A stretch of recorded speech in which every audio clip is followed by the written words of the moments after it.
A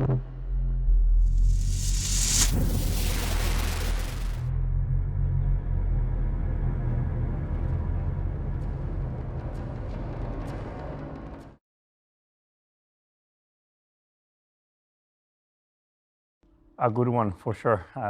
Always makes me happy, to see the car for the first time completed. This was actually 5 minutes ago now, and I'm still digesting it and trying to turn around to have a look because it looks really beautiful. Again, another step more beautiful compared to last year. I think the red is a bit more alive, a bit more bright. The car is a bit more styled, a bit more redefined. Looks like a good evolution from last year.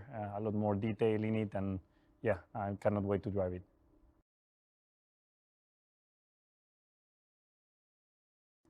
Obviously, to try and improve those numbers, but I think the priority this year for the team is to make another step forward, like we did last year. Now we want to do another step and definitely get in that fight for the World Championship, for all the race wins, and yeah, try and be as competitive as we can, but at the same time trying to improve in all the areas that we've set ourselves the goals.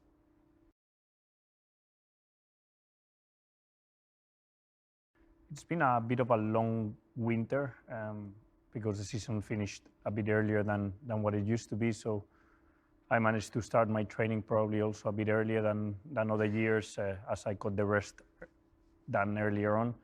And yeah, it has felt long, this let's say 2 months since I started my training program. I focused myself maybe a bit more in the cardio side. Normally I've been lifting a lot of weights, trying to gain weight, but now I'm nearly at the limit of the weight limit of what a driver is allowed to weight. I have to focus more on the cardio side. So yeah, I'm working on it as much as possible, and I feel fresh, fit, like always. My most Italian skill or behavior. That's a tricky one.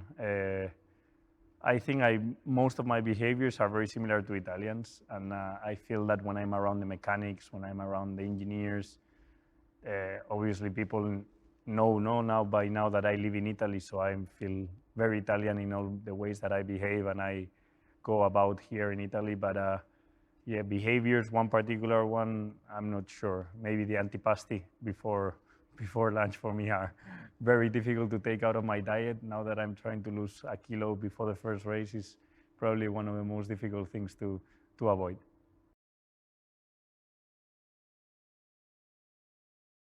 Yeah, for sure. I mean, we have to know. We have a lot of fun away from the circuits. This year we have 23 races, so there's going to be a lot of free time in between uh, one back-to-back race where we stay in a city or where we have to go somewhere else. And I'm keen to be as competitive as we are on track with him, as we are on paddle or any other sport we play. That I'm sure we're going to have fun and enjoy it.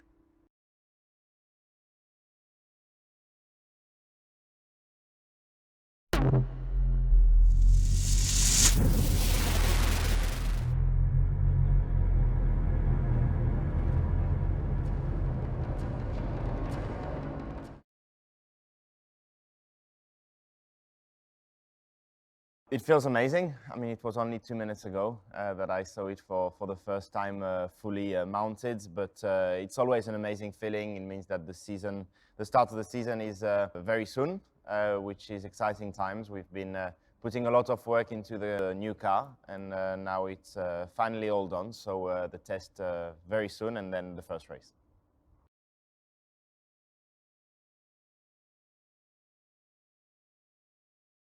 We want to improve that. Last year was a good step forward.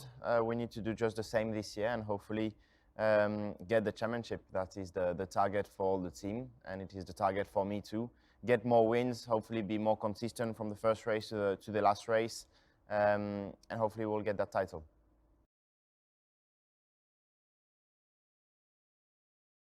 It feels good. We always need to wait before putting the real car on track to obviously correlate all data. But on the simulator, it feels positive. There are some differences, so we need to adapt a little bit the driving style. But overall, the feeling is good. It seems that the weaknesses that we had last year are better for this year, which was the goal. But we still need to wait the first few real laps before speaking.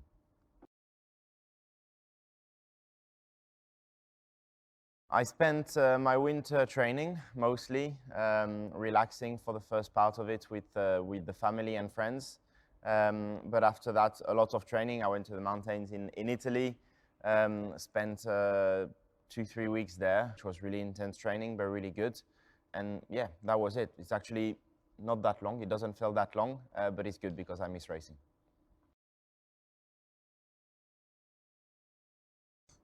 Well, I guess the same as every year. Monaco and Monza are the two most special ones for us and for me. Monaco is my home race. Monza is the home race for the team, and we have a lot of support there, so these two races. And Las Vegas will be a very, very special event too. It's new on this year's calendar. Formula One in the US is getting bigger and bigger, so I'm pretty sure it's going to be very, very special.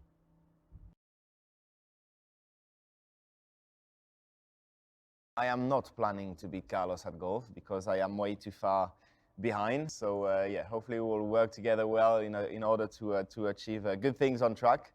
But at golf, I've got too much work to do.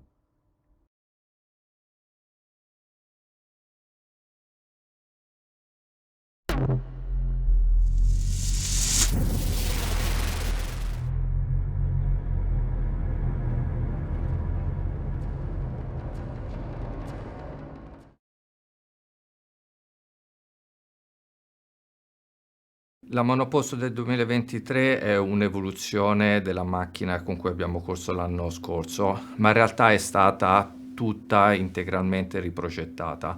In aerodinamica l'obiettivo era duplice: migliorare il carico verticale guadagnando quello che è stato perso per i nuovi regolamenti aerodinamici e ottenere le caratteristiche di bilancio che ci eravamo prefissati. Anche il comparto sospensione è stato completamente ridisegnato, da una parte per assecondare gli aerodinamici e ottenere i risultati che ci eravamo fissati, e dall'altra parte per aumentare le capacità di regolazione in pista della vettura.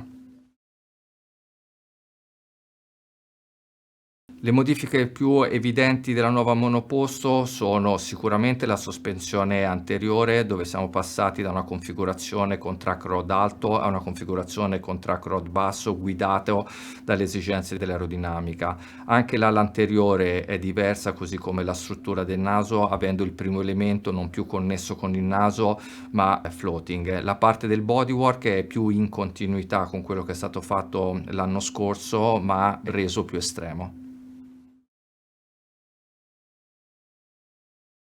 Il budget cap è diventato un asse di prestazione irrinunciabile, quindi nell'affrontare la progettazione della macchina di quest'anno non abbiamo potuto prescindere da prenderlo in considerazione. Il modo in cui l'abbiamo preso in considerazione è stato quello di andare a determinare, cercare quelle aree con poco o nullo valore aggiunto sulla prestazione della vettura e cercare di tenere quelle zone della vettura uguali a quelli della macchina precedenti. In termini numerici il risultato ottenuto è stato che il numero di carryover nella macchina di quest'anno è doppio rispetto a quelli di una macchina con un regolamento precedente senza la presenza del budget cap. I nuovi regolamenti aero, pensati dalla federazione per ridurre il rischio di sviluppare porpoising in pista, hanno portato a una perdita secca di prestazione aerodinamica, una perdita anche consistente. In termini di sviluppo il lavoro non è stato molto dissimile da quello svolto negli anni precedenti e abbiamo dovuto semplicemente riadattare le geometrie della vettura per le nuove strutture di flusso che si sono generate per i nuovi regolamenti.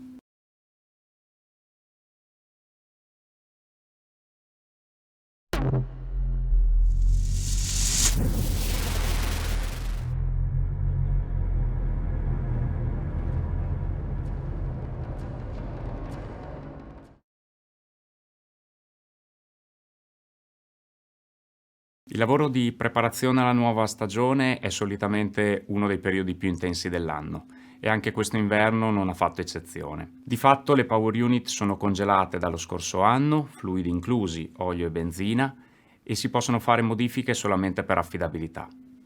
Ma l'affidabilità è stato il nostro tallone d'Achille nel corso della stagione scorsa e di conseguenza abbiamo impiegato l'inverno per cercare di risolvere le nostre principali criticità, per cercare di raggiungere il livello di affidabilità richiesto. Questo è stato il nostro obiettivo per il 2023 e di fatto su questa attività abbiamo improntato il lavoro invernale.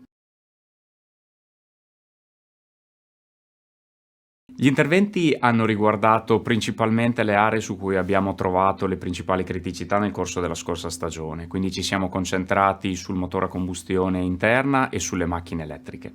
Al tempo stesso abbiamo comunque cercato di capitalizzare l'esperienza fatta in pista nel corso dell'ultima stagione e quindi abbiamo comunque lavorato su tutti i riscontri e i segnali deboli provenienti dai componenti della power unit utilizzati. Questo ha riguardato chiaramente varie aree di progettazione di alcuni dei componenti, ma al tempo stesso abbiamo rivisto, dove necessario, anche alcune procedure di assemblaggio. È stato un lavoro che ha coinvolto tutte le persone della Power Unit e insieme a noi i colleghi della supply chain e i nostri fornitori.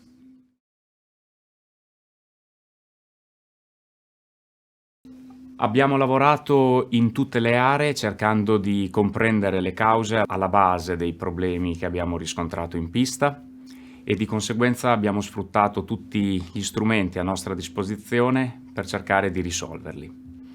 Di fatto è stato un lavoro che ha riguardato tutte le aree, dalla progettazione fino alla sperimentazione, includendo le aree operative per cercare di testare nuove soluzioni in un tempo decisamente ristretto.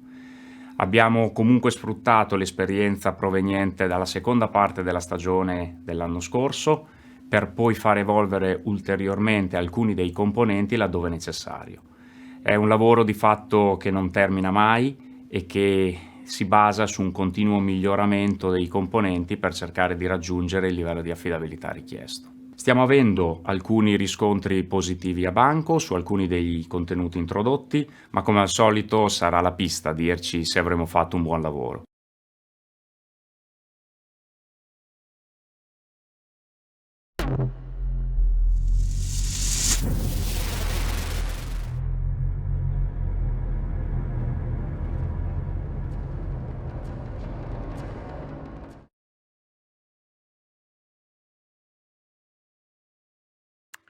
Very busy.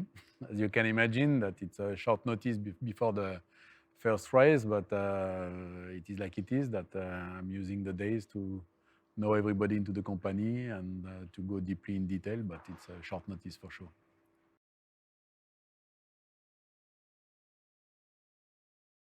First, it's true that it's always very emotional. It's the baby for one season. That it means that when it's come to the reality, it's always a bit emotional. I love the car.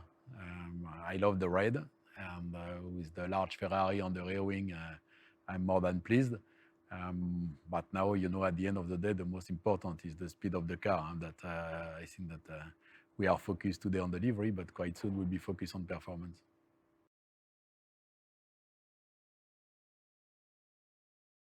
I think that when you are at Ferrari, coming after 2022, the team finished P2, that you can't have another objective than to win. I don't want to say that it will be easy, because I think on the grid that you will have Red Bull and Mercedes with exactly the same target, and only one team will win and only one driver will win the championship.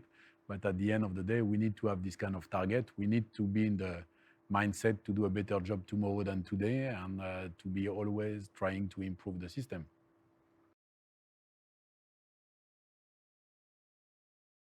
As we said before, it's a very short notice, and it's difficult to have a big change into the organization, that we will do some marginal changes into the organization on the race team operation.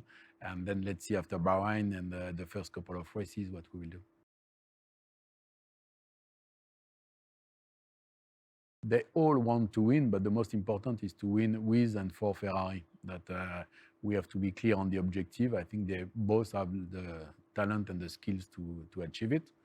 We will have the capacity to provide exactly the same cars to the two drivers.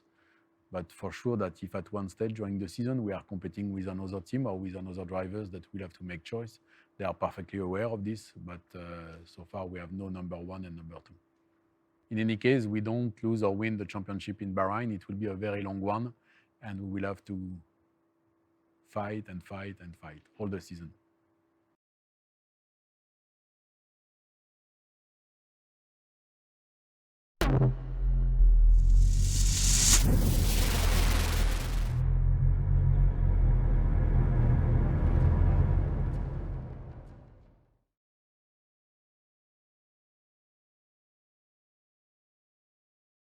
We think the best way to deal with such a long calendar is to create the best environment for our team. But creating the best environment means putting the right conditions for them to work in the best atmosphere, to work in an environment that will allow them to express themselves at best. So then, of course, we decided to take a little bit of perhaps difficult to start with approach. We decided to go the route of rotation. So we are rotating our teams where possible. Of course, it doesn't apply to every team members, but wherever we feel that the rotation is possible between the factory-based group and the race group, we have a light rotations in such a way that people can have perhaps a little less long calendar and also have a stronger connections with the factory. Finally, we try to form an as protective bubble as possible around our race team. It's part of a fairly extensive well-being programs that we have for the people traveling with us. So we try to take care of their physical well-being, of their mental well-being. We try to have again a very program that looks at 360 degrees, how to support them best to go through such a long seasons. And of course, nobody is forgetting that it's the best job in the world, so we all go into it with a smile on our face. In 2023, only 13 races will have what we call the standard race format. So we'll have these 13 races, which we have been very much used to. Then we will have the 6 sprint races, which call for different automatism, call from perhaps as well as different preparations going to the race weekends. On top of that, we'll have 2 races with Pirelli testing during FP2. And finally, a new entry, should I say, for 2023, we'll have 2 more races where we'll test an alternative tire allocations, whereby the drivers will have to use the hard compound in Q1, the medium compound in Q2, and the soft compound in Q3. So as you can see, only 13 standard races, very many variations around that for the other races. What it means for us, it will be the same for everyone. What it means for us is another layer of focus on the preparations to make sure that we arrive there as prepared as possible, to make sure that our automatism are working smoothly and that we deal with all the operational and legal implications as best as we can.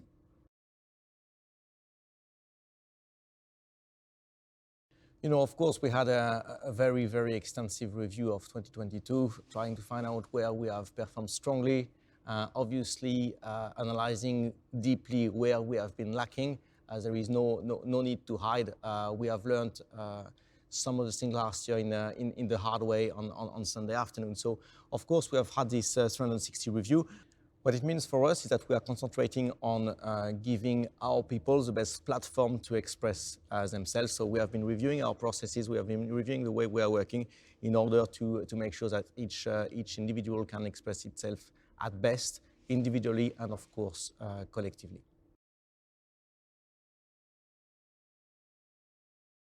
Well, the truth is, in the modern world in which we are, it's all about correlations and making sure that the car is matching the models with which we have been working all winter. So it's true for the vehicle model, it's true for the tire model, it's true, of course, for the aerodynamic model. So it's all about correlations. Does the car perform as we were expecting? This is very much where the big part of the testing focus will be. Now, of course, once this is done, once this mapping of the car is done, we will then be trying to explore its setup envelope, trying to push its limitations to understand how to improve it further. And then, of course, with the test being so close to the actual race weekend, we will dedicate some of this testing time to start our race weekend preparations, to start to do pit stop, quali simulation, race simulations with both Charles and Carlos. And we will not know certainly where we are compared to the others at the end of this test, because it's simply very difficult to guess, and everybody has different programs. But what we will know is where we are compared to our own expectations. Is the car performing as much as we felt it would perform?